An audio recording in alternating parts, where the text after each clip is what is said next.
너무 춥죠? 예. 머리카락 있는 여러분도 추운데 저는 얼마나 추웠겠어요. 아주 덜덜덜 떨면서 하는데. 내일부터 또 여러분 선교에 또 한 3일간 큰 집회가 있는 걸로 알고 있는데, 여러분 개인적인 차원에서 또 크게는 국가적인 차원까지 많은 치유가 있기를 축복합니다. 그 시간 통해서 오직 하나님의 나라가 여러분 한 사람 한 사람과 여러분에게 관계된 모든 공동체, 그리고 이 국가에 큰 치유가 있기를 간절히 바랍니다.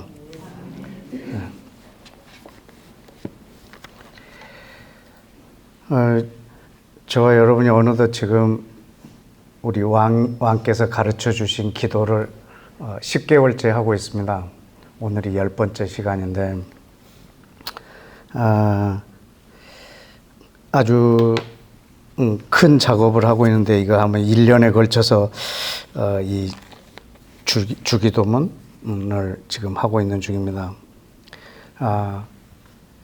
주기도문은 기도문을 빌린 하나님의 나라의 아주 가장 큰 원리, 그것을 성경에 이렇게 기록해 두셨고 우리로 하여금 기도하게 하신 내용이세요. 그래서 주기도문은 기도하는 방법이 아니고 우리가 이 땅에서 어떻게 살아야 하는지를 우리 왕이 자기 백성에게 가르쳐 주신 내용이에요.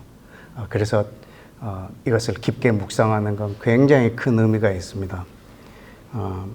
오늘 10번째 시간인데, 오늘은 오늘날 우리에게 일용할 양식을 주옵시고, 이게 오늘 여러분하고 나눌 내용입니다.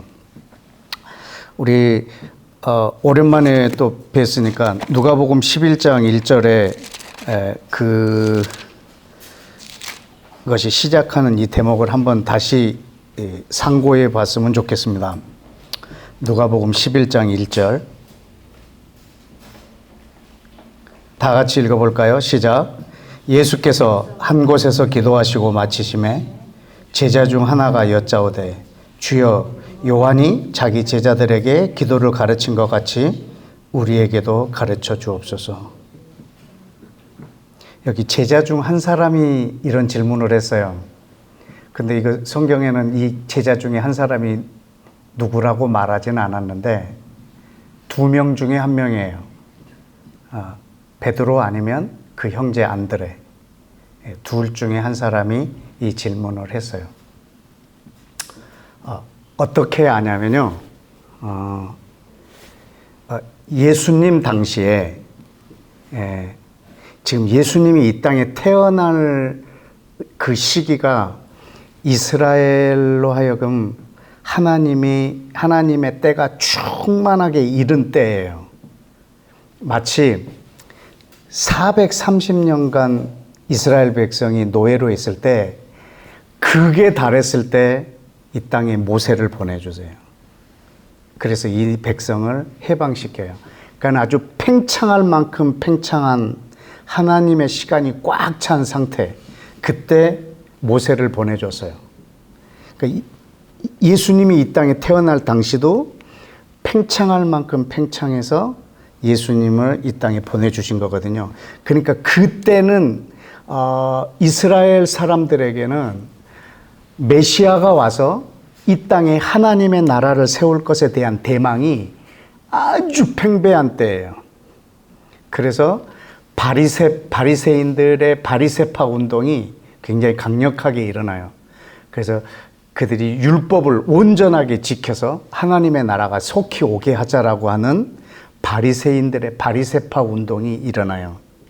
그 중에 그 운동을 하는 그 바리새파의 부류 중에 세례 요한이라는 사람이 있는데, 이 사람의 논리는 회개하고 하나님의 나라가 가까이 옴을 예비하자라고 선포하는 거예요. 근데 사실은 예수님도 세례 요한의 제자예요.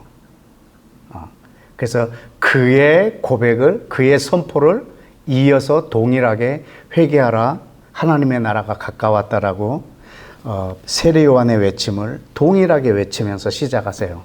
그리고 그 세례 요한한테 세례도 받으세요. 그때 세례 요한의 제자 중에 예수님도 계셨고 베드로도 있었고 안드레도 있었어요. 요한복음 1장의 내용이에요.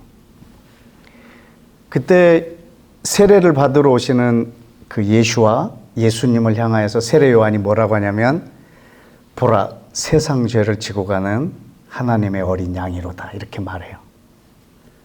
그때서부터 세례 요한의 제자였던 베드로하고 그 형제 안드레가 예수님의 제자가 돼버려요.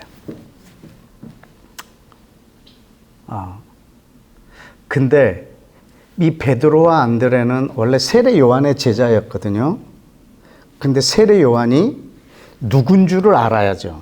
그러니까 자기가 뭘 주장하는지, 하나님 나라 운동을 지금 어떻게 하고 있는지. 그래서 이 스승의 주된 사상이 무엇인지 이것을 알아야 그의 제자가 되지 않겠어요? 그래서 그것을 세례 요한이 기도로 가르쳐 준 거예요. 세례 요한이 기도를 가르쳐 줬어요. 그 기도는 기도라고 하는 형식이 아니라 세례 요한이 무엇을 원하고 있고 어떤 정체성을 갖고 있는가를 말해주는 게 세례 요한의 기도예요. 근데 이 두 제자 중에 하나가 지금 예수님께 질문하는 거예요. 요한이 우리에게 기도를 가르쳐 준 것처럼 예수님, 우리에게 기도를 가르쳐 주옵소서. 이 말은 기도하는 방법을 가르쳐 달라는 게 아니라, 이제 요한의 제자로 있었다가 내가 당신의 제자로 왔는데 당신의 정체성은 무엇입니까? 이걸 묻는 거예요. 당신은 어떤 사람입니까? 당신은 어떤 삶을 주장하고 있고 어떤 신학을 가지고 있고 어떻게 하나님 나라의 운동을 할 것이며 어떤 선지자적인 사명을 감당할 것인가 라는 것을 알아야 그를 따를 수 있죠. 그래서 요한이 자기들에게 기도를 가르쳐 준 것처럼 예수님, 우리에게 기도를 가르쳐 달라고 지금 요청하는 거예요. 그래서 그 제자 중에 한 사람이라고 말하는데 그 제자 중 한 사람은 이게 베드로 아니면 요한일 거예요. 안드레.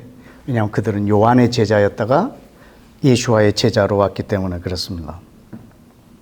그만큼 우리한테 기도는 어마어마하게 중요합니다.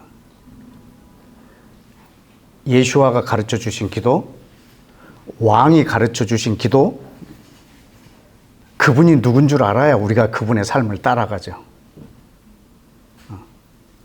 그래서 우리에게 기도하는 방식을 가르쳐 주신 것이 아니라 내가 평생 믿고 따라야 될 저분이 누구인지, 자기가 누구인지를 알려주시는 것이 바로 주기도문이에요. 왕이 가르쳐 주신 기도. 왕이 자기 백성에게 내가 왕이고 나의 백성이라면 너는 이렇게 살아야 한다라고 가르쳐 주시는 것이 이 기도예요. 근데 우리는 흔히 이 기도를 둘로 나눠버렸어요.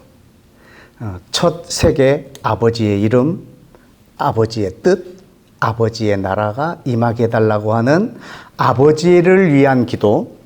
그 다음에 네 개, 양식을 주옵시고 죄를 사하여 주옵시고 시험에 들게 하지 마시고 악에서 구해달라고 하는 이 네 개의 간구는 우리 사람을 위한 기도다라고 우리가 이렇게 두 개를 나눠버렸는데 전혀 그렇지 않아요. 이 전체가 하나님의 통치가 어떻게 이루어지는지를 가르쳐주는 그분의 기도예요. 그래서 지금 지난 시간까지는 우리가 아버지의 나라가 임하는 것까지 우리가 봤지만 오늘날 우리에게 양식을 주옵시고 그래도 우리가 육신을 갖고 있기 때문에 하나님께 먹는 거는 구해야 되지 않겠느냐, 그런 차원의 기도가 아니에요. 어떻게 보면 그 앞의 차원의 기도보다 더 영적인 차원의 기도예요. 우리가 마태복음 6장을 한번 열어볼까요? 마태복음 6장. 6장에 보시면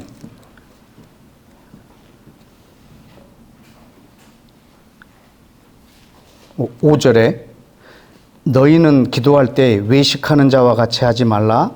그들은 사람에게 보이려고 회당과 큰 거리 여기에 서서 기도하기를 좋아하느니라. 내가 진실로 너희에게 이르노니 저들은 자기 상을 이미 받았느니라. 여러분, 회당과 큰 거리에서 기도한다는 걸 보면 이건 지금 유대인의 기도를 지금 갖고 예수와께서 지적하시는 거예요.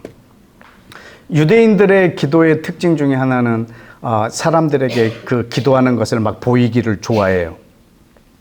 큰 거리에서 모든 사람이 모여 있는 곳에서, 그리고 회당에서 그렇게 이제 기도하는 것들을 좋아하는데, 그 유대인의 기도의 오류를 지금 지적해 주시는 거예요. 근데 많은 사람들에게 칭찬도 받고 그러겠지만 이미 저 사람은 그걸로 자기 상을 다 받았다. 대안이 뭐냐면, 넌 기도할 때 골방에 들어가 문을 닫고 은밀한 중에 보시는 하나님께 기도하라. 이게 그 기도를 수정해 주시는 하나의 방편이세요.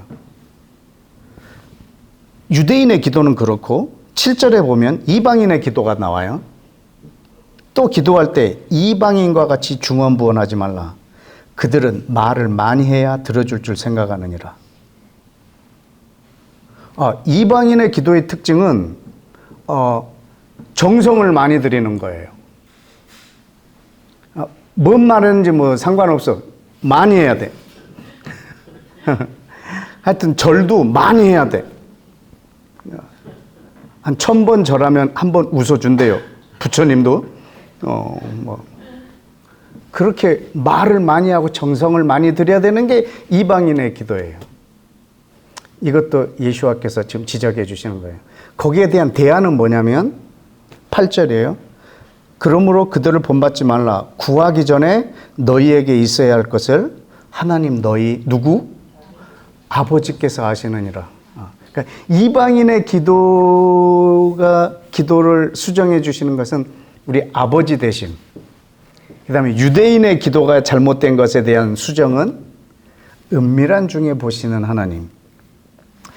근데 유대인의 기도도 이방인의 기도도 지금 내가 너희에게 가르쳐 주려고 하는 기도는 이런 기도가 아니다.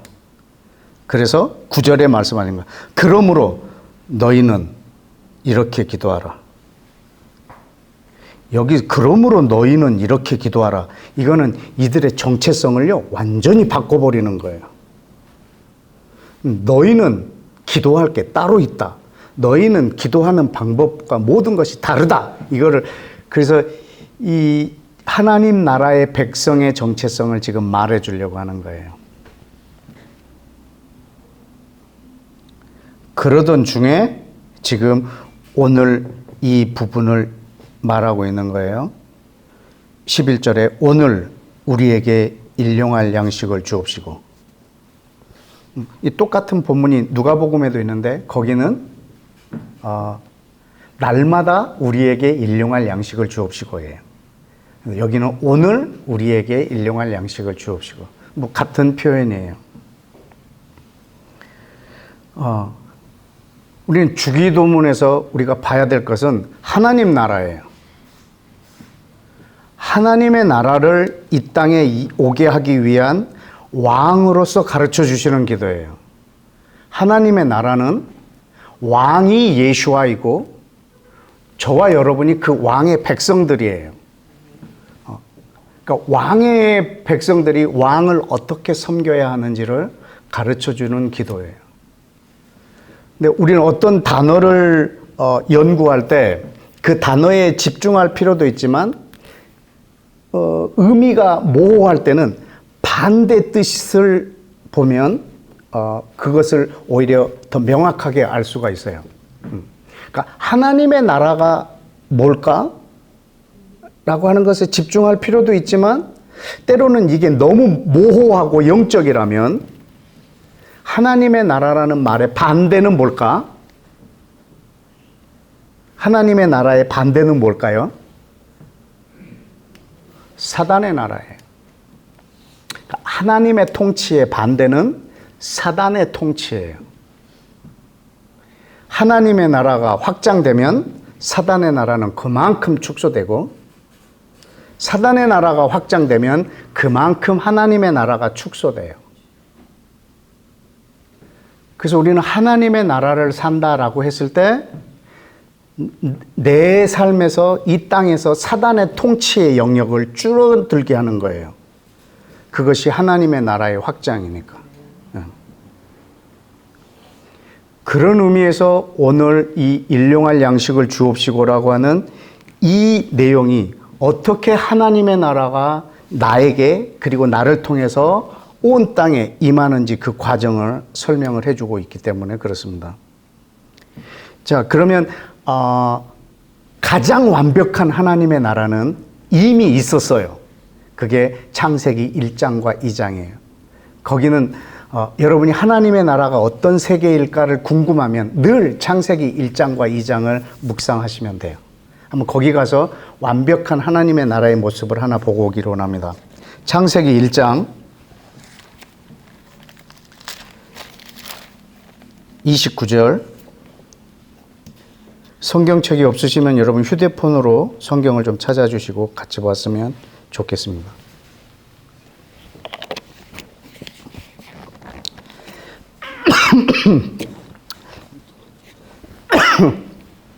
29절에 우리 다 같이 읽어볼까요? 하나님이 이르시되 내가 온 지면에 씨 맺는 모든 채소와 씨 가진 열매 맺는 모든 나무를 너희에게 주노니 너희 먹을 거리가 되리라. 네. 하나님이 사람에게 주시는 음식이에요. 먹을 거. 씨 맺는 모든 채소, 씨 가진 모든 열매, 그리고 모든 나무, 거기에 먹을 거리를 다 우리에게 주셨어요. 그 다음에 30절에 보면 사람뿐만 아니고 시작, 또 땅의 모든 짐승과 하늘의 모든 새와 생명이 있어 땅에 기는 모든 것에서는 내가 모든 푸른 풀을 먹을 거리로 주로나 하시니 그대로 되니라. 아멘. 이 땅에 있는 모든 짐승들은 다 최초에는 초식 동물이었겠죠. 나중에는 이제 육식을 하게 되고, 사람도 초식이었지만 나중에 육식을 하게 되겠지만, 처음에 하나님이 사람과 생명을 가진 모든 존재들에게 양식을 주시는 모습이에요. 이게 하나님의 나라예요. 하나님이 주시는 것을 그들이 먹는 거예요. 그것을 먹기 위해서 우리가 아무것도 하지 않아도 돼요. 그분이 우리를 먹이시는 거예요. 저는 그 나라를 또 꿈꾸고 있어요. 예수와가 이 땅에 오시면 난 그 영원한 하나님의 나라에서는 그분이 주신 것을 우리가 먹을 저는 기대하고 있기 때문에 그렇습니다. 이 시편 104편을 보시면 시편 104편 24절에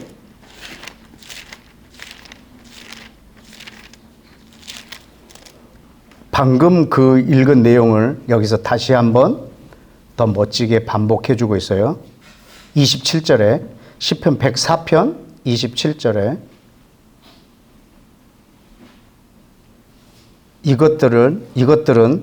이것들이 누구냐면 24절에 하나님이 지은 모든 사람들, 25절에 하나님이 지은 모든 동물들, 생명을 가진 것들이죠. 이것들은 27절에 다 주께서 때를 따라 먹을 것을 주시기를 바라나이다.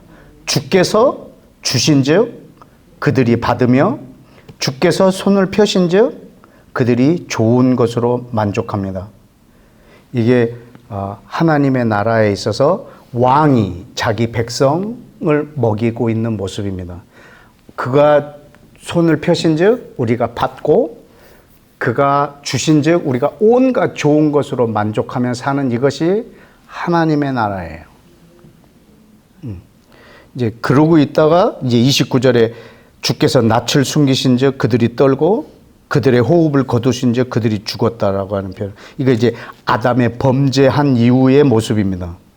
그러니까 28절은 창세기 1장에 우리가 좀 전에 읽었던 그 내용을 다시 표현해 놓은 거예요. 여러분, 우리는 하나님이 주신 것을 받고 하나님이 손을 펴신 것으로 만족하는 것이 우리들의 삶이에요. 그게 하나님의 나라의 백성의 삶이에요. 예수님이 이 땅에 아직 재림하시지 않은 상태에서도 우리가 살아야 될 삶이에요.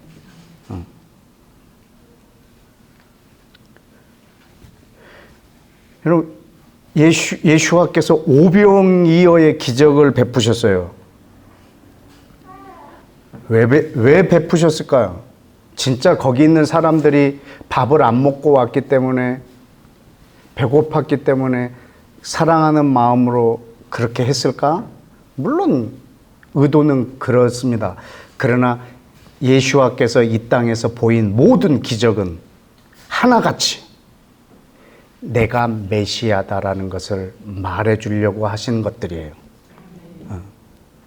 병든 사람을 고친 것, 그리고 죽은 나사로를 살린 것, 이건 다 모두 다 내가 이 땅에 왕으로 왔을 때 일어날 일들을 미리 보여주는 거예요. 그럼 오병이어의 기적은 왜 보여주셨을까? 내가 왕이고 나는 너희를 먹이는 메시아다라는 것을 굉장히 강력하게 시위하신 거예요.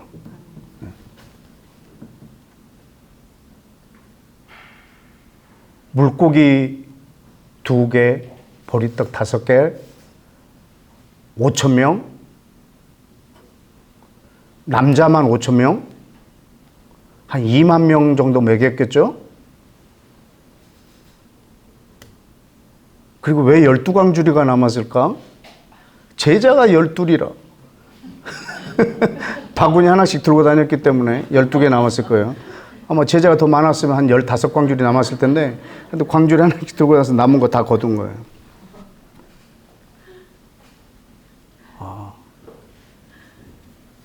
정말 불신자들이 예수 믿기 힘든 대목이에요. 이런 것들이 좀 이성적으로 이해가 안 되니까.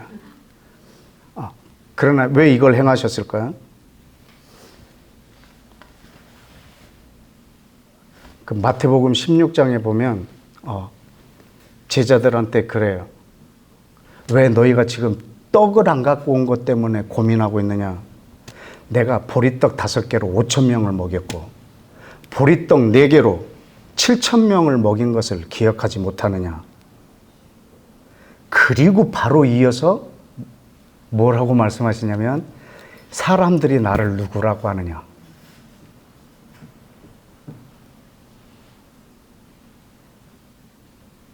그때 베드로가 주는 메시아 우리의 왕이십니다라고 고백을 처음 해요. 처음으로. 그분이 왕으로 오시면 우리를 저분이 먹이실 거라고 하는 사실을 미리 보여주시는 거예요. 그런데 그분이 이 땅에 아직 오시지 않은 이때도 그분이 우리를 먹이실 수 있느냐? 지금 이 시대에 우리가 어떻게 살아야 되느냐? 그때 그 삶은 살기 엄청 쉬워요. 그러나 지금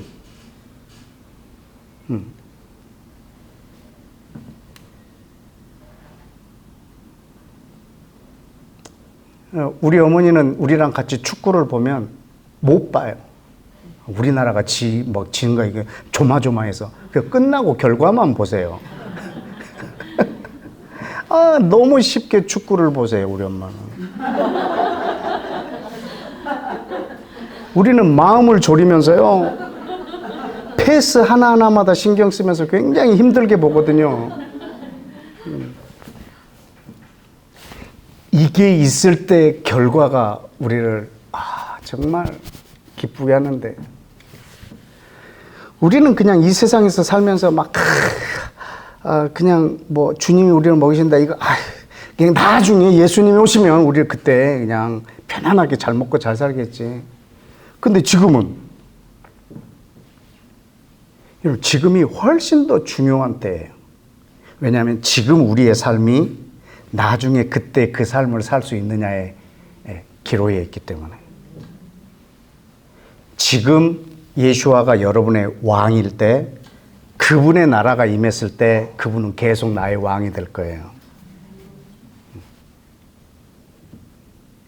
저와 여러분이 죽으면 하나님의 나라에 들어갈지, 예수아가 이 땅에 재림하시면 우리가 그분의 나라에 들어갈지 못 들어갈지는 아무도 모른다고 하지만 다 알 수 있습니다. 지금 여러분이 그 나라를 살고 있는가 아닌가를 보면 압니다. 지금 하나님의 나라를 사는 사람들이 들어가는 나라가 바로 그 나라예요. 왜냐하면 이 두 나라는 연결되어 있어요. 단절된 나라가 아니에요. 그래서 그 나라에서 네가 큰 자가 되고 싶으냐? 그러면 지금 이 나라에서 너희가 작은 자가 되라는 거예요. 왜냐하면 연결되어 있기 때문에. 근데 지금은 여기서는 그냥 난 일단 예수 믿었으니까 그냥 막 아무렇게나 그냥 살아도 주님이 재림하시면 나는 천국에서 정말 영화롭게 살 거라고 꿈꾸는 어마어마한 사기꾼들이 있다.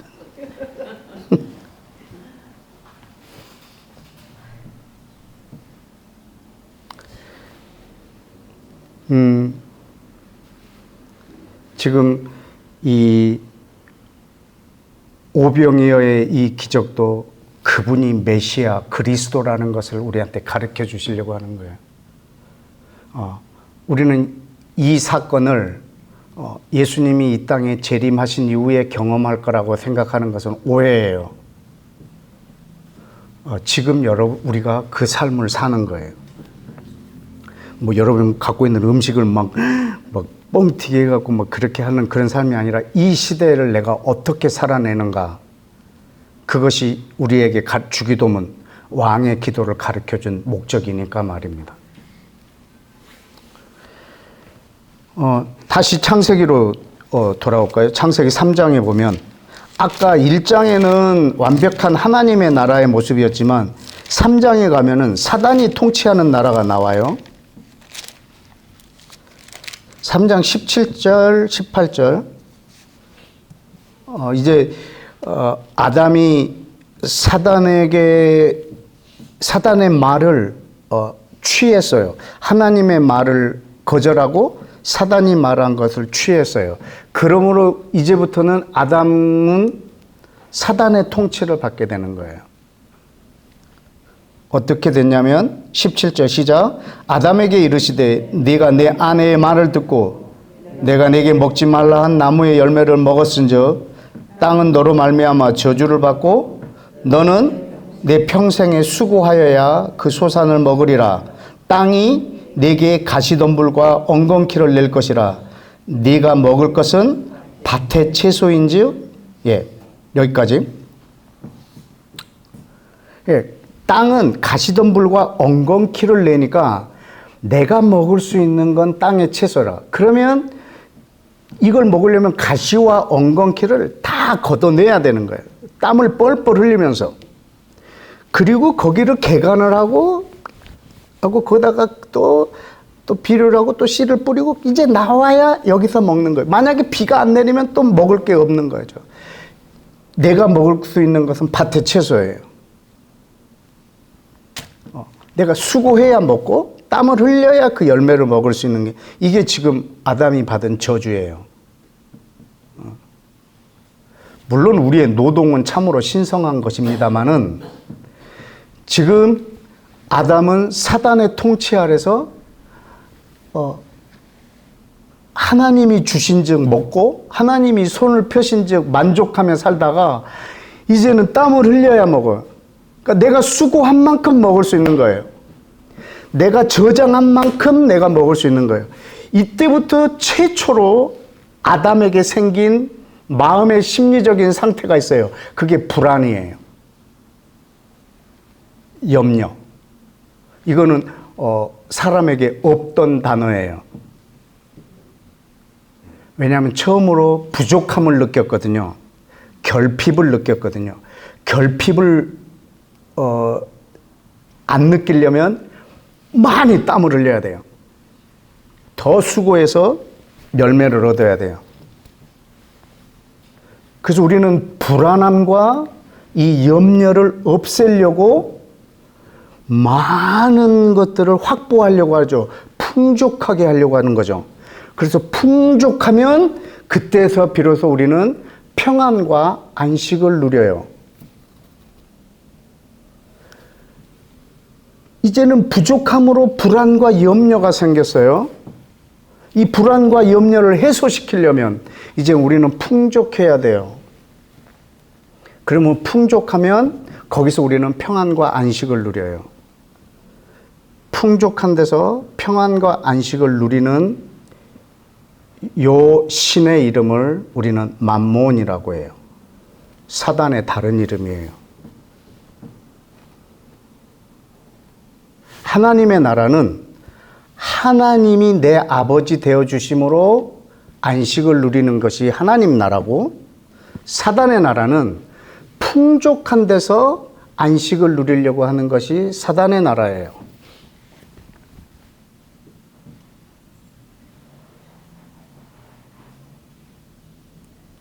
근데 우리가 추구하고 있는 것이 뭐냐면 그래요.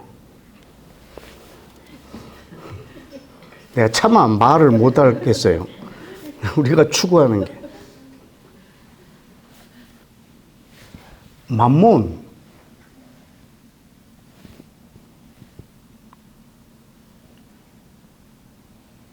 하나님한테 맘몬을 구하는 거예요. 자기 아내한테 여자친구 소개시켜 달라는 거예요. 자기 남편한테 남자 하나 소개시켜 달라는 거예요. 하나님한테 다른 신을 나한테 달라는 거예요.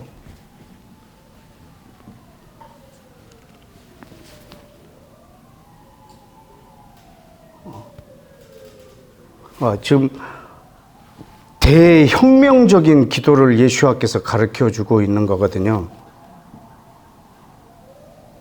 오늘 나에게 일용할 양식을 주옵시고, 이건 먹을 거 구하라는 기도가 진짜로 아닙니다.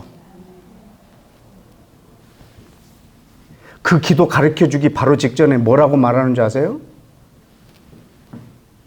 너 무엇을 먹을까 마실까 입을까 염려하지 말라. 이거는 세상 사람들이 구하는 것이라. 너희들한테 이것이 있어야 될 줄 너희 아버지께서 다 아시느니라. 이렇게 말한 분이 날마다 먹을 걸 구해라. 이런 말도 안 되는 기도를 어떻게 가르쳐 주실 수가 있어요? 이건 먹을 거 구하라는 기도가 아니에요. 여러분이 둘 중에 하나를 선택하라는 거예요. 날마다 하나님이 내 아버지 되어주심으로 살 건가? 아니면 풍족하게 쌓아둔 곳에서 안식을 누리는 것을 여러분이 추구할 것인가? 둘 중에 하나를 선택하라는 거예요.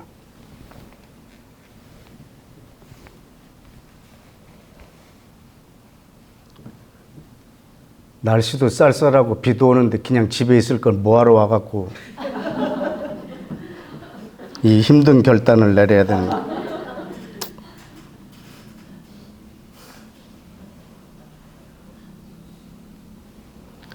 그럼 누가복음 12장을 볼까요? 누가복음 12장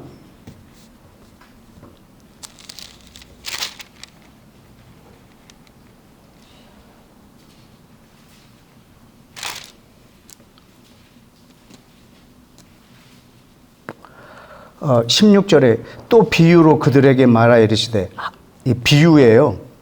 어떤 부자가 하나 있는데 밭에 소출이 풍성한데 그 사람이 자기 심중에 생각하여 이르기를, 내가 곡식을 쌓아둘 곳이 없을 정도로 많이 생겼는데 이거 어찌하면 좋을까? 18절에 그럼 내가 이렇게 한번 해보리라. 지금 곡간을 헐고 더 크게 짓고 내 모든 곡식과 물건을 거기 쌓아두리라. 그리고 19절에 그리고 나서 내가 내 영혼에게 말합니다. 내 영혼아, 여러 해 쓸 물건을 많이 쌓아두었으니 평안히 쉬고 먹고 마시고 즐거워하자. 근데 20절에 하나님의 생각은 좀 다릅니다.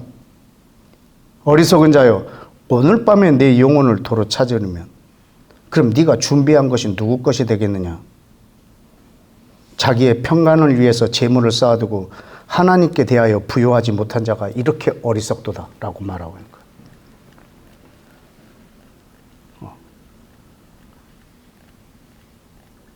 어리석어도 좋으니 주여 그냥 한번 주고 얘기합시다. 막 이런 게.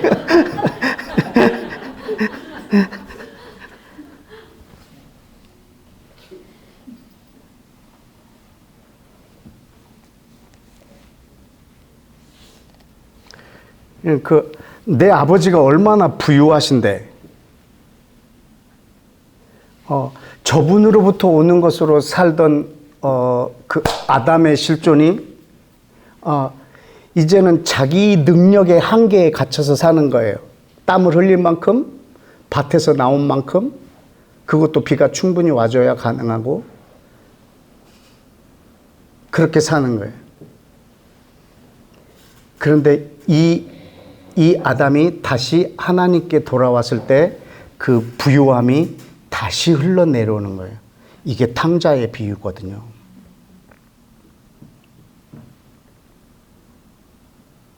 그 아버지의 부유함 아래에 있던 탕자가 정말 그 돼지 열매를 먹고 살다가 다시 아버지께 돌아왔을 때 거기로부터 오는 그 부유함을 다시 누리는, 이것이 아담의 실존에서부터 다시 회복되는 탕자의 비유예요. 아담이 이 복된 삶을 잃어버렸어요.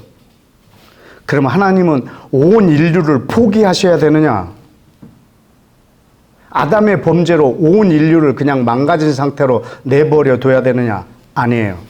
온 인류를 다시 치유하시려고 한 민족을 선택했어요. 택했어요. 그게 이스라엘이라는 민족이에요. 이 민족을 세우자마자 그 민족의 조상에게 말을 해요. 430년 동안 애굽의 노예가 될 거라고. 이방의 객이 될 거라고. 왜 자기가 온 인류를 다시 회복시키려고 이스라엘이라는 나라를 택하셨는데 세우자마자, 아브라함을 만나자마자 왜 이 언약부터 하셨을까? 여러분, 그리고 430년 동안 애굽이라는 나라에서 처음에 간 그 야곱의 가족들이잖아요. 그들의 인구가 나올 때 약 200만 정도 됐거든요. 몇 명 안 되는 일가족이 200만 명이 되었어요. 430년 동안.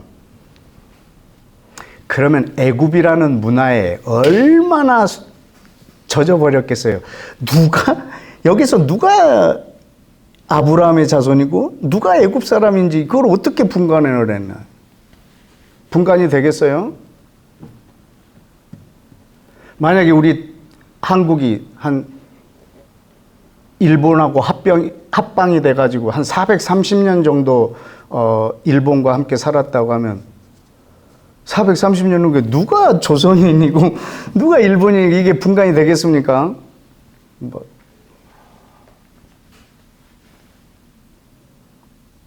와, 주님의 전능하심. 거기서 분리시켜서 데리고 나오세요.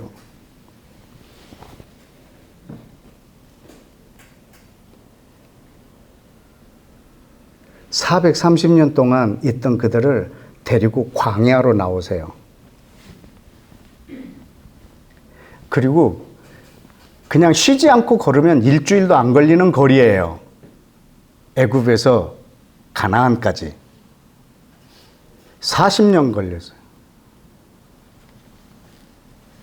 전능하신 신이, 전능자가 자기 백성을 40년 동안 끌고 다니세요.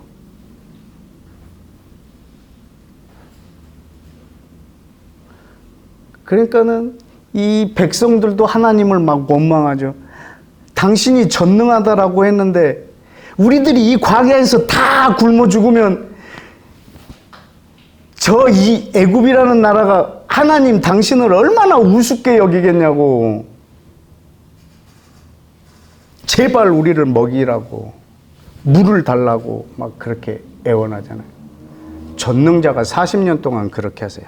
그렇게 한 이유가 뭔지 아세요? 신명기 8장을 보십시다. 신명기 8장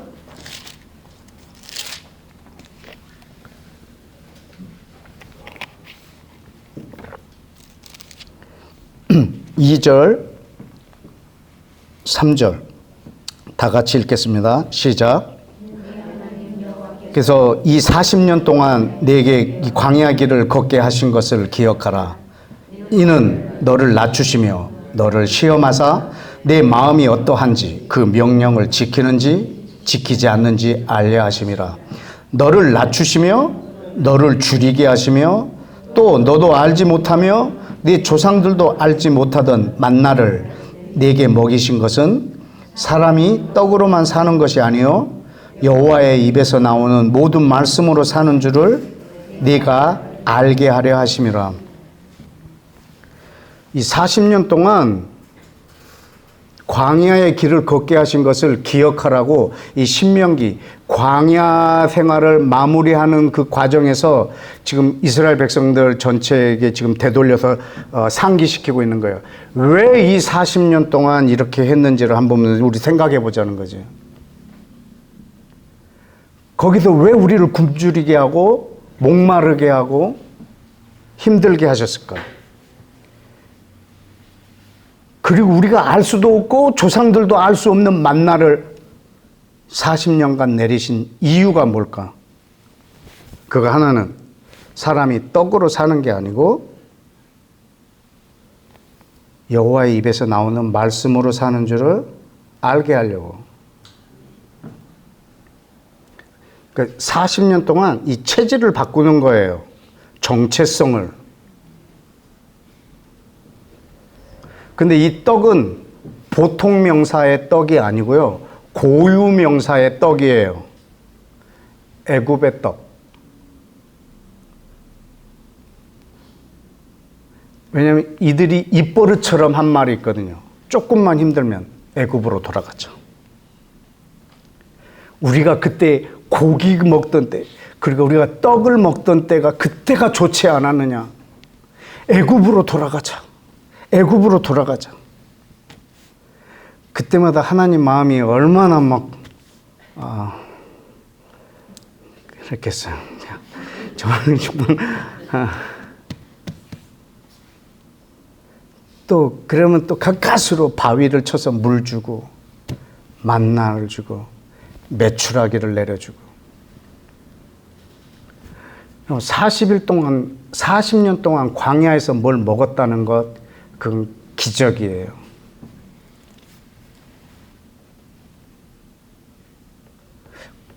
과거에도 내가 한번 이야기한 적 있죠? 저 송파 쪽에서 얘기했었나요? 여러분하고? 홀로코스트 생존자인데 예수를 안 믿는 홀로코스트 생존자예요. 그분이 LA에 있는 홀로코스트 기념관에서 한 말이에요. 제가 직접 들었거든요. 우리 유대인 동료가 600만 명이 학살당해도 나는 하나님이 살아계신 걸 믿는다. 우리 민족을 보호하시는 분이라고 나는 확신한다. 왜냐하면 출애굽 사건이 사실이기 때문에. 40년 동안 하나님이 이 백성을 먹였다는 것은 이게 역사적 사실이라면 이 지구상에 어떤 일이 벌어졌어도 하나님은 살아계신다. 그 90 가까이 된 노인의 고백이었어요.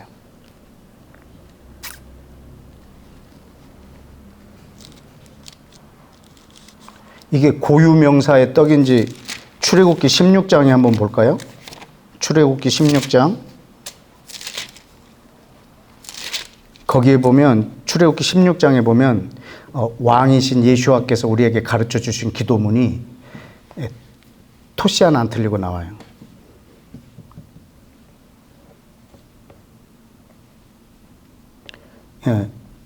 16장 1절 이스라엘 자손의 온 회중이 엘림에서 떠나 엘림과 시내산 사이에 있는 신광야에 이르니 애굽에서 나온 후 둘째 달 15일이라. 둘째 달 15일이면 약 한 40일에서 한 45일 됐지 않았겠어요? 출애굽한 지 40일? 그러면 이미 애굽에서 싸갖고 온 건 다 떨어졌어. 아주 아껴 먹었어도 다 떨어졌어. 이때쯤 되면. 그때 2절에 이스라엘 자손 온 회중이 그 광야에서 모세와 아론을 원망하여 이스라엘 자손이 그들에게 이르되 우리가 애굽 땅에서 고기 가마 곁에 앉아있던 때와 떡을 배불리 먹던 때에 여호와의 손에 죽었더라면 좋았을 것을 뭐 하려고 이 광야로 우리를 인도해내어 온 회중을 죽게 만드는가.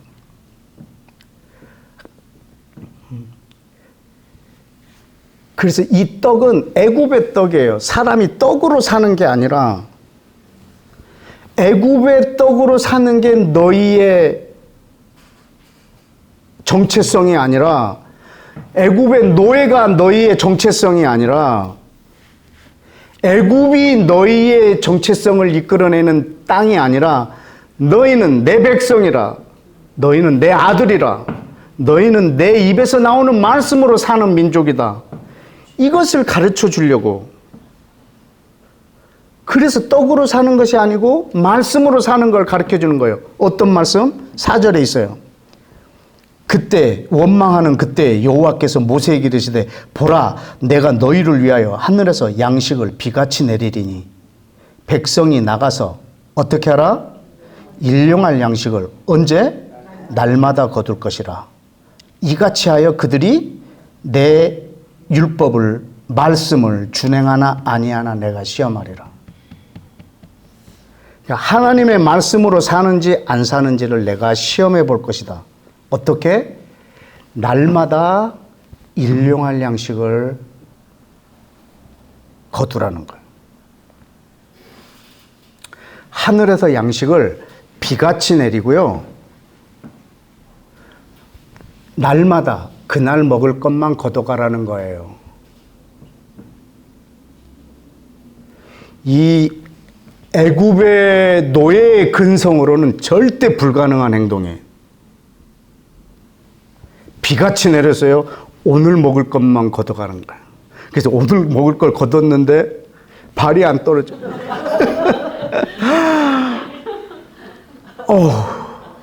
내일 안 내려주면 어떡하지? 그래서 보는 사람 없을 때 하루치를 더 거둔 거예요. 이렇게. 그리고 이쪽 게 오늘 밤 안에 썩어요. 그러면 아침이면 어떻게 하겠어요? 이 썩은 걸 다 버리겠죠? 그리고 그 다음날 또 내려줘요. 그리고 하루치만 거두는 거예요. 근데 또 손이 떨려요. 그래서 또 하루치를 또 걷어가는 거예요. 또 썩어요. 아마 이 짓을 10년 정도 했으면 10년으로 광야 생활 끝냈을 거라. 이걸 40년 했단 말이죠.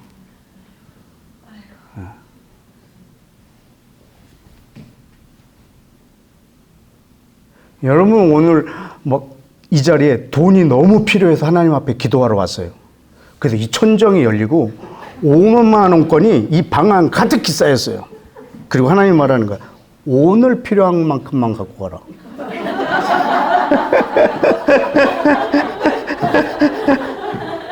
오늘 필요한 거? 아이씨, 한 2만 원이면 되는데. 그래서 그 중에 한 장만 빼갖고 가려고 한다.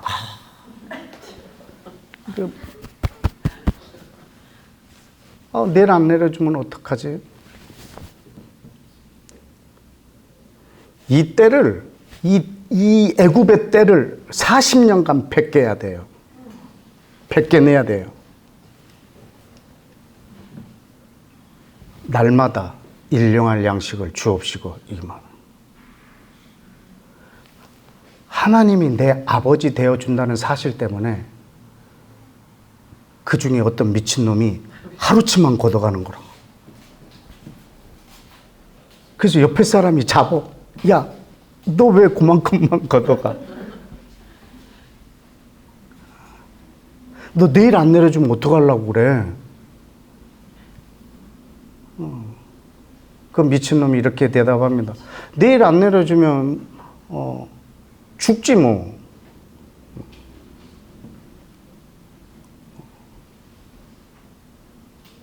와, 우리는 그 사람을 아주 미친놈이라고 보는 거라. 야, 이렇게 많이 내려줬는데 하루치만 걷어간단 말이지.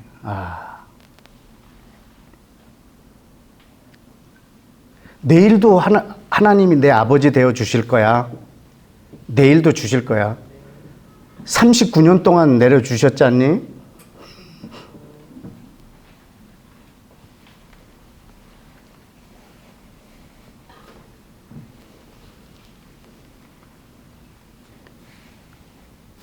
일용할 것을 날마다 거두라고.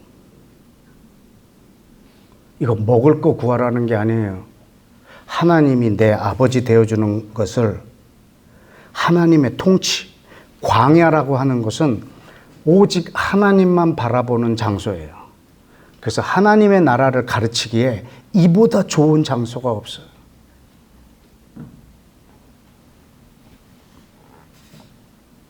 여러분, 가나안에 도착하잖아요. 그날부터 만나가 안 내려.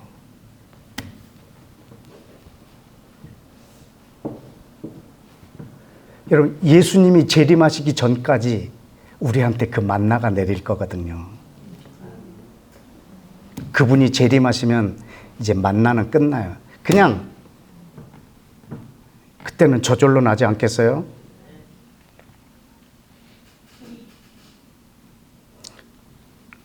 지금 만나가 내리는 이 광야에 우리가 있어요. 먹을 걸 무시하라는 게 아니에요. 육체를 가지고 있기 때문에 어마어마하게 중요해요. 여러분, 세상에서 가장 영적인 게 뭐라고 생각하세요? 돈. 세상에서 가장 영적인 게 돈이에요.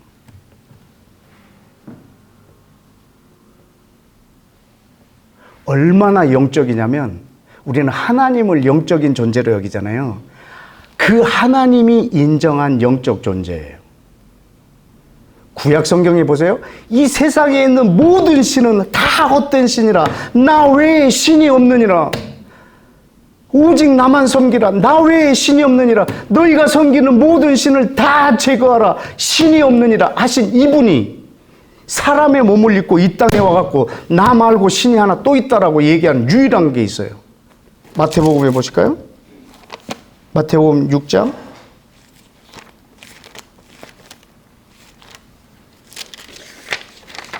마태복음 6장 24절 우리 다 같이 읽겠습니다. 시작. 한 사람이 두 주인을 섬기지 못할 것이니 혹 이를 미워하고 저를 사랑하거나 혹 이를 중히 여기고 저를 경히 여김이라. 너희가 하나님과 재물을 겸하여 섬기지 못하느니라. 한 사람이 두 주인을 못 섬긴다. 자기와 하나님이 자기 자신과 재물을 거의 동등하게 놔뒀어요, 지금. 이 정도로 영적인 거예요.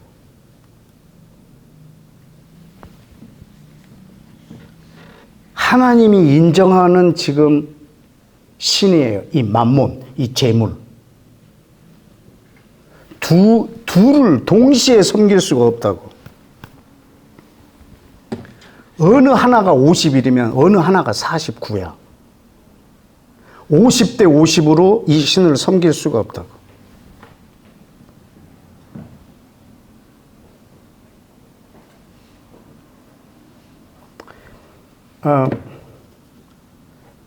로만 캐톨릭의 그 뿌리는 보면 로마는 원래 태양신을 섬기는 나라예요. 근데 이 나라가 기독교를 국교로 받아들이는 거예요. 그러면 신이 두 개가 되잖아요? 태양신과 예수님. 그 둘을 어떻게 섬겨? 그래서 그냥 하나로 뭉쳐버린 거예요.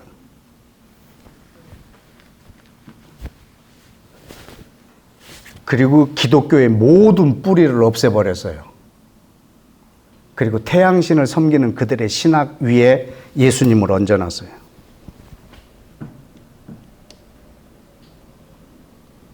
사실 우리 모든 기독교가 사실은 그 터 위에 이렇게 지금 진행되고 있는 거예요. 여러분, 우리는 자본주의 사회에서 살고 있어요. 자본주의 사회에서는 돈이 신이에요. 그곳에 예수님이 오셨어요. 우리는 이 둘 중에 이 둘을 동시에 섬길 수가 없어요. 그래서 이 둘을 하나로 묻혀버렸어요.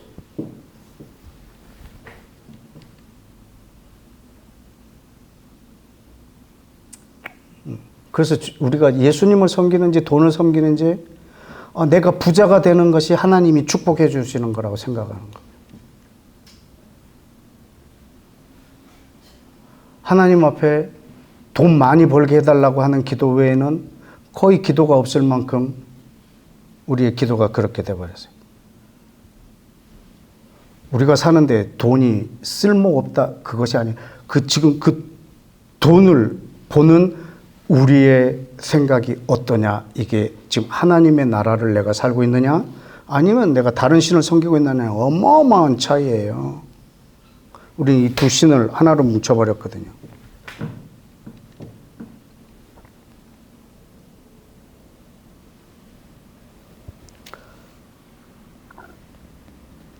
그래서 25절을 보면 마태복음 6장 25절, 내가 너희에게로는 목숨을 위하여 무엇을 먹을까, 무엇을 마실까, 몸을 위하여 뭘 입을까 염려하지 말라.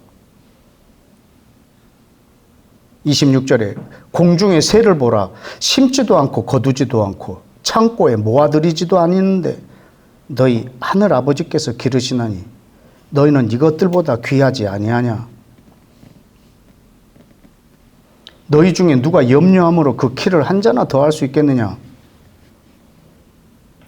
너희가 어찌 의복을 위하여 염려하느냐. 들의 백합화가 어떻게 자라는지 생각해보라. 수고도 아니하고 길쌈도 아니하느니라.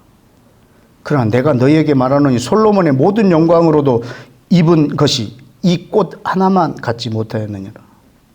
오늘 있다가 내일 아궁이에 던져지는 들풀도 하나님이 이렇게 입히시거든. 하물며 너희일까 보냐. 믿음이 적은 자들아. 그러므로 염려하여 이르기를 무엇을 먹을까, 무엇을 마실까, 무엇을 입을까 하지 말라. 아멘. 네. 여러분, 예수님을 믿는다는 건 사실 목숨을 거는 거예요.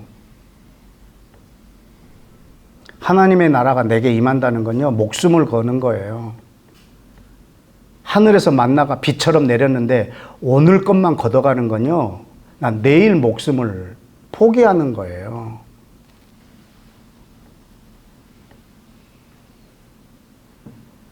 하나님의 나라는 그냥 적당히 살다가 주님 오시면 들어가는 나라가 아니고요, 아주 처절해요.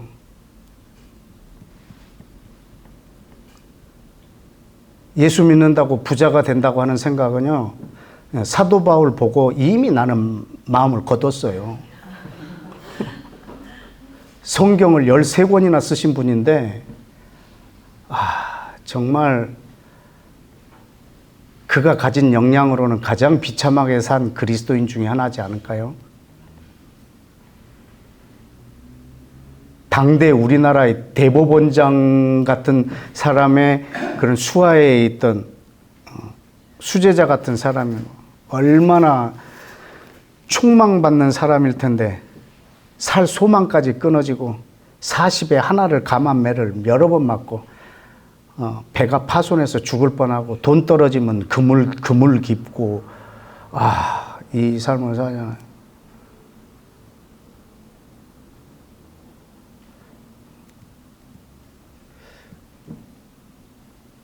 사도 바울은 저주를 받았을까?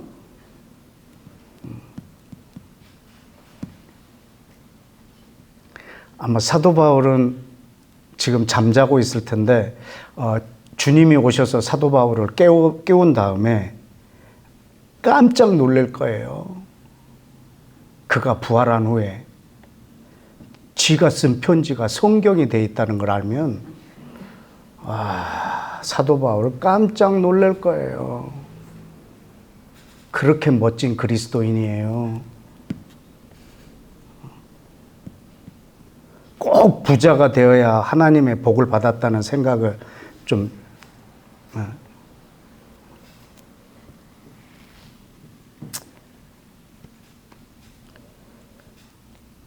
32절 다 같이 볼까요? 시작. 이는이 뭐냐면 위에 있는 염려하여 이르기를 무엇을 먹을까 마실까 입을까 하지 말라. 이는 다 이방인들이 구하는 것이라. 너희 하늘 아버지께서 이 모든 것이 너희에게 있어야 될 줄을 아시느니라. 이는 누가 구하는 것이라고요? 이방인. 여러분은 이방인이세요? 유대인이세요? 모르세요?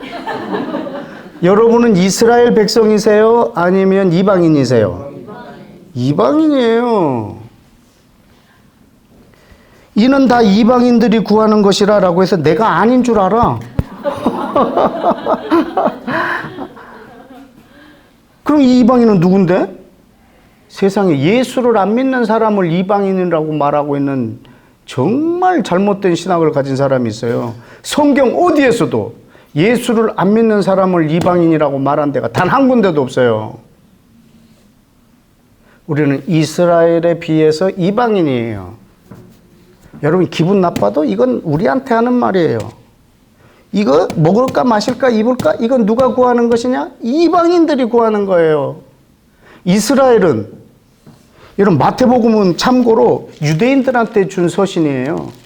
유대인을 위해서 쓴 글이에요. 이스라엘은 하나님이 하나님 나라를 이루기 위해서 택한 나라예요. 그래서 이 백성들은 하나님 나라가 이 땅에 오는 것을 얼마나 사모하고 메시아를 기다리고 있는지 몰라요. 그래서 예수님이 부활하신 후에 40일 동안 하나님 나라 이야기만 유대인들한테 막 설교해요. 그때 유대인들이 그걸 듣고 나서 뭐라고 질문하죠? 그래요? 그러면 이스라엘 회복이 지금입니까? 이렇게 물어봐요. 왜냐하면 이스라엘 나라하고 하나님 나라하고 이들은 분리가 안 돼요. 하나님 나라를 위해서 택한 민족이에요. 그러니까 이방인들은 먹을 거 마실 거 입을 거 구하지만 너희는 하나님 나라만 구하라 이거예요. 오직. 이거 지금 유대인들을 향해서 하는 말이에요. 근데 우리는 나한테 하는 말인 줄 아닌 걸로 알고 있는 거예요.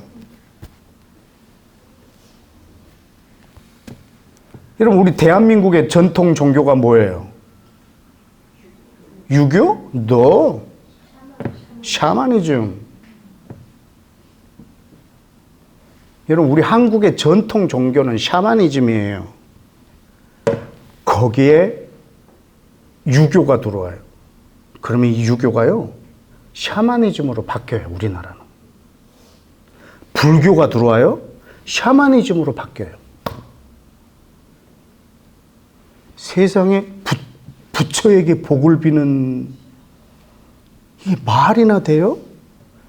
모든 사람이 부처가 되길 원하는 게 불교예요. 여러분 한 사람 한 사람이 깨달음을 통해서 성불하는 게 목표인데 성불은 관심 없어. 내가 부처가 돼서 뭐해?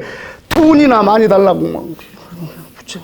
우리 아들 대학 좀 붙여달라고 막 부처에게 복을 이렇게 어리석은 민족이에요. 우리 민족이. 우리나라에 기독교가 들어왔어요. 샤머니즘으로 바뀌어요. 세상에 예수님한테 복을 비는 거예요. 그분이 왜 이 땅에 예수님이 사람으로 오셨는데 우리 모든 사람이 예수님처럼 되게 하려고. Just like Jesus. 여러분 선교의 이름이잖아요. 우리 모두를 예수님처럼 되게 하려고 예수님이 나처럼 되셨거든요.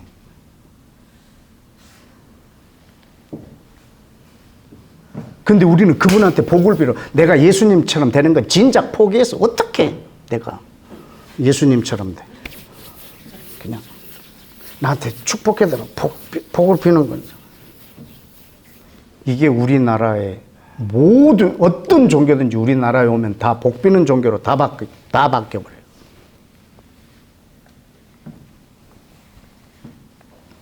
그게 우리한테 하는 말이에요. 이건 다 이방인들이 구하는 것이라. 먹을 거, 마실 거, 입을 거, 이거.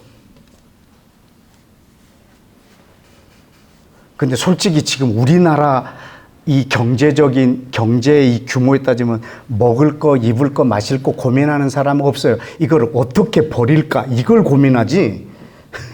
옷이 너무 많아서 이걸 어떻게 버려야 되지? 먹을 게 많은데 이거 냉장고를 어떻게 정리해서 이걸 버리지?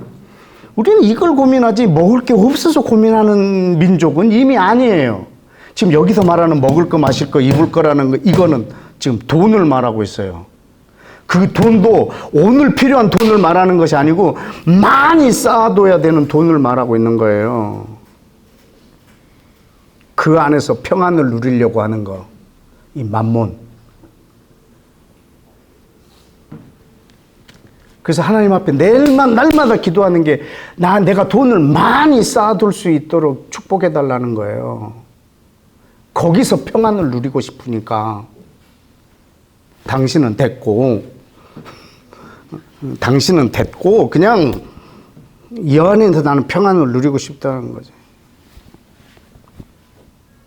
그만큼 영적이에요, 돈이.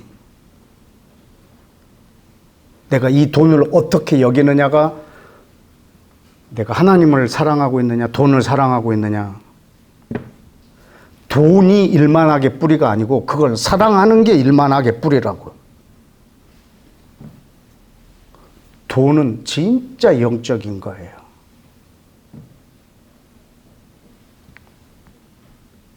우리가 돈으로 하나님을 가장 기쁘게 할 수 있거든요.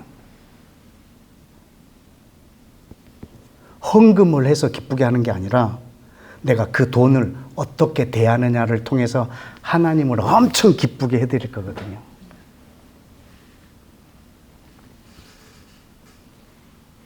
일단 줘봐요, 막 그런 거지.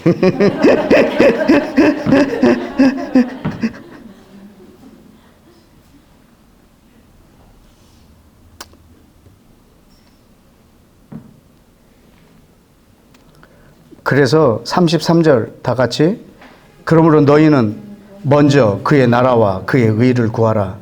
그리하면 이 모든 것을 너희에게 더하시리라. 이 모든 것은 먹을 거, 입을 거, 마실 거 이거 말하는 거 아니에요. 하나님이 그렇게 속지 않으세요. 아, 이거 구하면 저거 준다 이거죠? 그럼 내가 이거 한번 구해보지 뭐. 안 주네? 뭐 이런 거. 지금 내가 하나님 나라를 그렇게 구했는데 왜 이걸 안 주세요?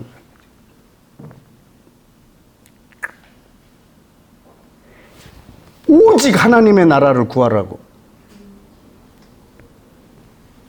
여러분, 나는 오직 하나님의 나라만 구한다.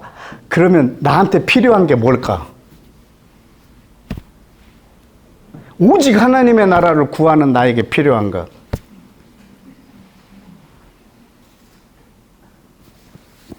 그걸 주시겠다고.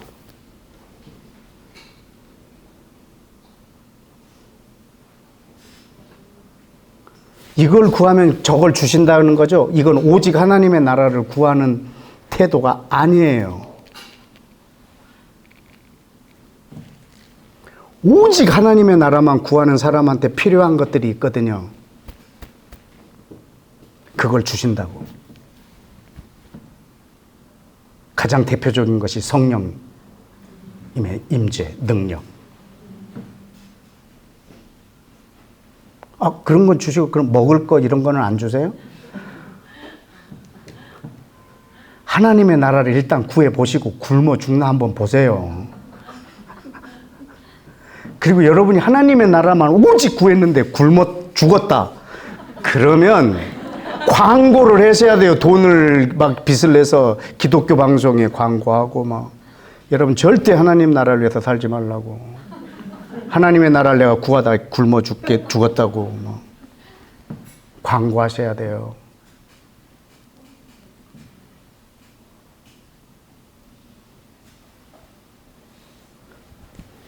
예수님께서 가르칠 때 누가복음 18장하고 누가복음 19장에서 두 사람을 비교해 주세요.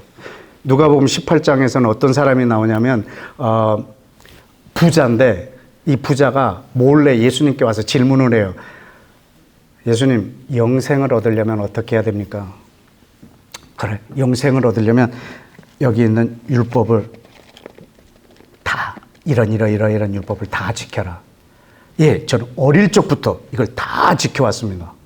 그래, 너 하나님 나라에 영생에 아주 가깝다. 그래, 그러면 네가 가진 것을 다 팔아서 가난한 사람에게 나눠주고 그리고 나한테 와라.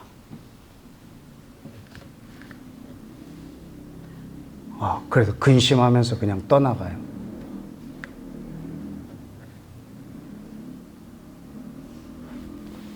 이 사건 바로 이어서 예수님께서 뭘 보여주냐면 삭개오를 보여주는 거예요. 그리고 삭개오에게 오늘날 구원이 오늘 너희 집에 임했다라고 말해요. 하나님의 나라가 너에게 임했다.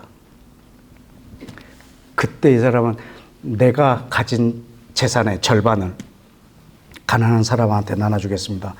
그리고 내가 불법으로 사람들에게 부풀려서 토색한 거, 걷어들인 것이 있으면 배를 얹어서 다시 되돌려 주겠습니다. 이게 삭개오의 반응이, 하나님의 나라가 임한 사람의 반응. 진짜 내 가진 재산을 팔아서 가난한 사람에게 나눠줘야 예수님의 제자가 되는 게 아니고, 너는 지금 나를 섬기고 있느냐, 돈을 섬기고 있느냐. 하나님의 나라가 임했을 때 내게 어떤 우선순위가 정해지느냐.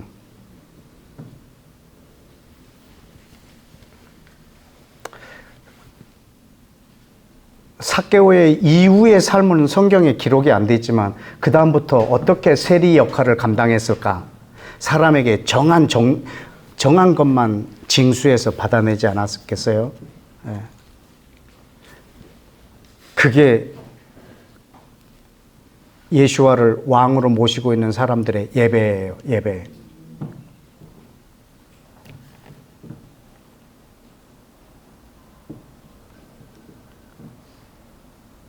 여러분이 마음이 좀 불편하게 들릴 줄 모르겠지만 대한민국에서 여러분이 사업을 하신다면 세금을 정확하게 내는 것, 그것이 여러분과 제 예배예요.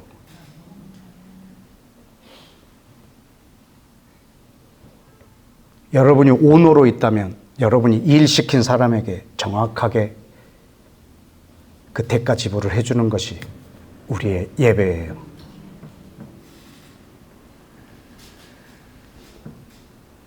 돈에 대해서 어떻게 생각하느냐. 하나님은 여러분의 헌금을 원하시는 것이 아니거든요. 내가 이렇게 해갖고 돈을 많이 벌어서 헌금을 해서 하나님 나라를 위해서 일하겠다? 여러분, 근데 돈 버는 과정에서 하나님의 나라가 다 개박살 났는데. 착취하고, 노동력 착취하고, 가격 부풀리고, 막 그래갖고 다 착취했는데 이걸로 어떻게 이 중에 얼마를 하나님 앞에 헌금해서 이거 하나님의 나라를 확장하겠다고요? 하나님의 나라는 여러분의 헌금을 통해서 몇몇 사람들의 일을 통해서 확장되는 게 아니고 여러분 한 사람 한 사람의 아주 세밀한 일상을 통해서 하나님의 나라가 임합니다. 여러분이 돈을 버는 과정, 나한테 돈이 생겨지는 과정, 내가 돈을 지출하는 과정, 이 모든 과정을 통해서 하나님의 나라가 나를 통해서 임하는 거예요. 그때 사단의 나라가 축소되는 거예요. 내가 이 물건을 만들어서 100원 받아도 돼. 100원 받으면 딱 좋아. 근데 나는 빨리 부자가 되고 싶은 거야. 그래서 난 이걸 300원을 책정해서 받는 거지. 그래서 내가 빨리 부자가 될 수 있지만 내가 진짜 하나님을 사랑하고 사람을 사랑하는 마음으로 이 가격을 정했느냐? 그런데 나는 하나님을 사랑하고 사람을 사랑하는 하나님의 통치를 받는 사람이야. 그래서 나는 이 가격을 120원에서 130원을 받게 된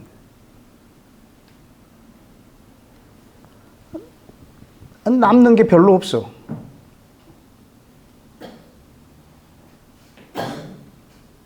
때로는 손해볼 수도 있을 것 같기도 해. 여러분, 그때 염려하지 말라고. 하나님이 먹이신다고.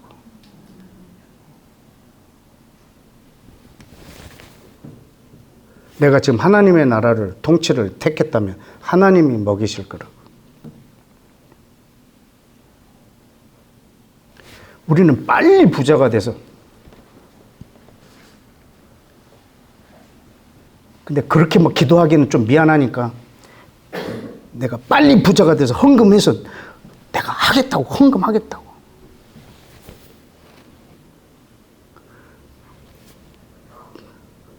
근데 여러분 제발 헌금하지 마세요.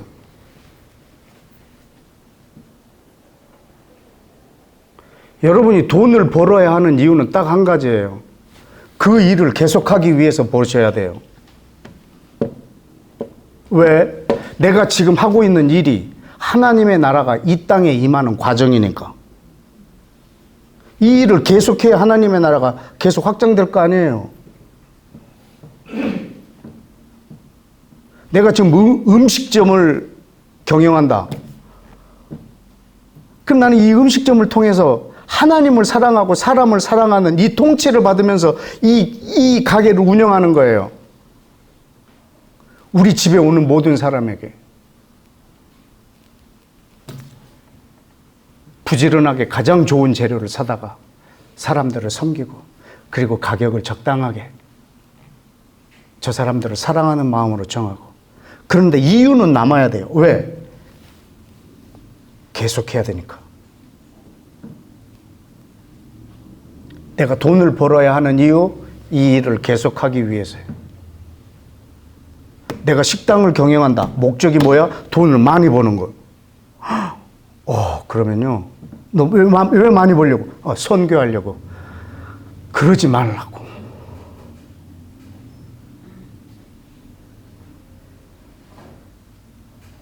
그 돈을 버는 과정에서 가장 큰 선교가 이루어지는데, 그 선교는 온데간데 없고, 이 돈을 어디에다 보내서 선교하시려고? 여러분의 일상에서 사단의 나라가 축소돼야 돼요. 사단이 주는 걸 거절하는 것이, 아담은 사단이 주는 것을 낼름 받아 먹었어요. 그래서 사단의 통치를 받아요. 근데 예수님은 이 땅에 오셔갖고 똑같이 사단의 유혹을 받으세요. 근데 사단이 주는 것은 합당한 거였어요. 근데 다 거절해요. 물론 다 합당하진 않았어요. 그 둘이 떡이 되게 해서 먹어라. 너무 합당한 거예요. 40일 금식했어요. 배고파요? 이제 먹으려고 그랬어요? 제가 말 안 해도 지금 돌을 떡이 되게 해서 먹으려던 참이었어요? 근데 제가 말하는 바람에 안 한 거예요.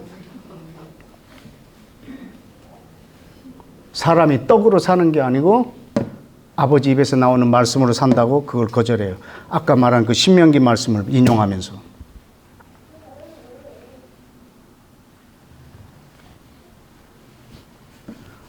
오늘 나에게 일용할 양식을 주옵시고, 그것은 그날 하나님이 내 아버지 되어 주심으로 내가 그 통치를 받고 살기를 원합니다라는 왕의 백성의 각오가 묻어있는 고백이에요. 날마다 먹을 거 구하라는 기도가 아니에요.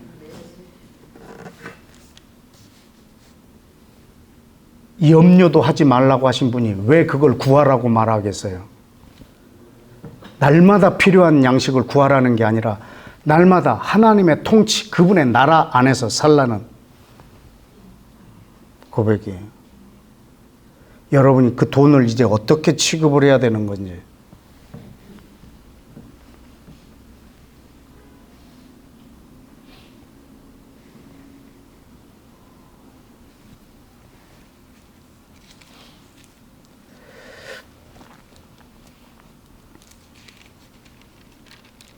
그래서 여러분이 기도를 어마어마하게 세게 하면요, 하나님이 주실 수도 있어요. 근데 여러분의 영혼이 완전히 박살나거든요. 그러니까 너무 세게 하지 마세요, 기도를. 돈 달라는 기도 말이에요.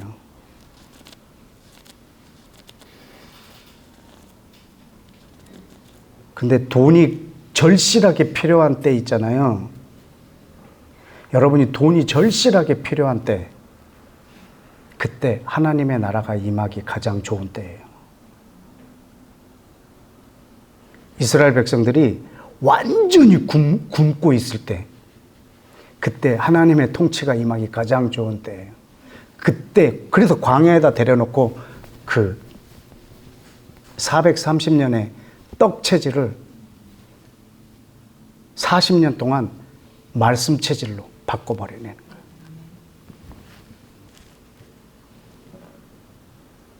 그 430년의 때를 40년 뺏겨냈어요. 약분하면 10대 1이에요. 여러분이 나이가 한 50대 쳤다. 그러면 하나님이 5년은 쥐 흔들어야 그때가 벗겨질걸요. 그러니까 나이가 어릴수록 좋은 말 할 때 빨리 이걸 바꾸면 시간이 엄청 짧아져요. 40년 동안 광야를 안 걸을 수도 있어요. 10년 만에 들어갈 수도 있었는데 이 백성이 40년 동안 그 짓거리를 하는 바람에 이렇게 길어졌잖아요. 그러니까 여러분이 그 시간을 광야를 단축시켜 버릴 수 있어요. 그 때를 벗겨내버리는 거예요. 마지막으로 시편에 있는 말, 시편하고 잠언에 있는 말을 하나 연달아 읽고 마칠까요? 잠언부터 읽죠. 잠언 30장. 잠언 30장 7절.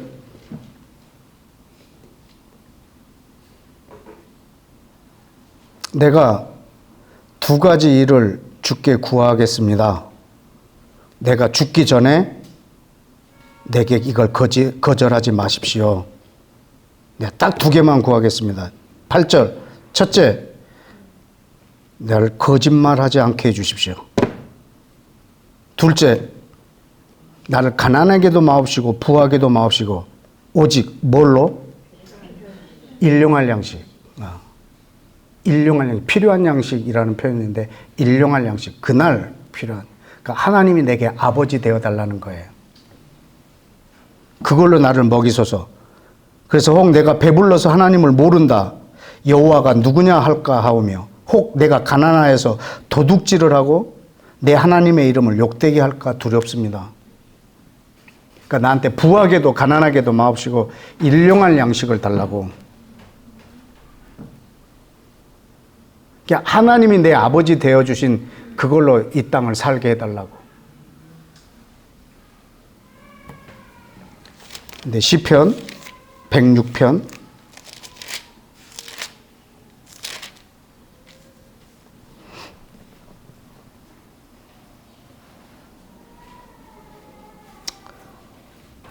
13절. 그러나 그들은 이스라엘 백성들이에요. 그가 하나님이 행하신 일을 곧 잊어버리며 그의 가르침을 기다리지 아니하고 광야에서 욕심을 크게 내서 사막에서 하나님을 시험하였도다. 그러므로 여호와께서는 그들이 요구한 것을 그들에게 주셨을지라도 그들의 영혼은 쇠약하게 하셨도다. 광야에서 이스라엘 백성들이 욕심이 너무 많아서 하나님 앞에 구했는데 하나님이 주었어. 그걸 응답이라고 생각하지 말라고. 너무 세게 구하니까 주었어. 근데 그 영혼은 쇠약하게 돼버린단 말이죠. 그러니까 너무 세게 구하지 마시고 그때 가장 필요한 게 나한테 하나님의 나라. 그것을 배울 수 있는 유일한 시간은 여러분이 육체를 갖고 이 땅을 사는 시간, 예수와께서 이 땅에 재림하시기 전, 그 기간만 우리는 이거를 배우고 우리는 그 나라를 살 수 있습니다. 우리 왕은 모든 육체에 먹을 것을 주시는 여호와이십니다. 그분이 내 아버지고 그분이 나의 왕이고 나는 그분의 나라에서 백성으로 살고 있습니다. 그리고 저는 뭐 돈이 필요합니다. 뭐 돈을 모았습니다. 모은 거, 뭐 이런 것들은 뭐 그걸 빨리 가난한 사람에게 나눠주라 그런 뜻이 아닙니다. 여러분이 지금 어떤 신을 섬기고 있는가? 오직 하나님을 묵상하고 하나님을 예배하고 있는가? 예수와께서 가르쳐 주신 기도, 오늘 날마다 나에게 일용할 양식을 주옵시고는 먹을 거 구하라는 기도가 아닙니다. 하나님의 나라를 위해서 내 목숨을 거는 기도입니다. 다 같이 기도하겠습니다.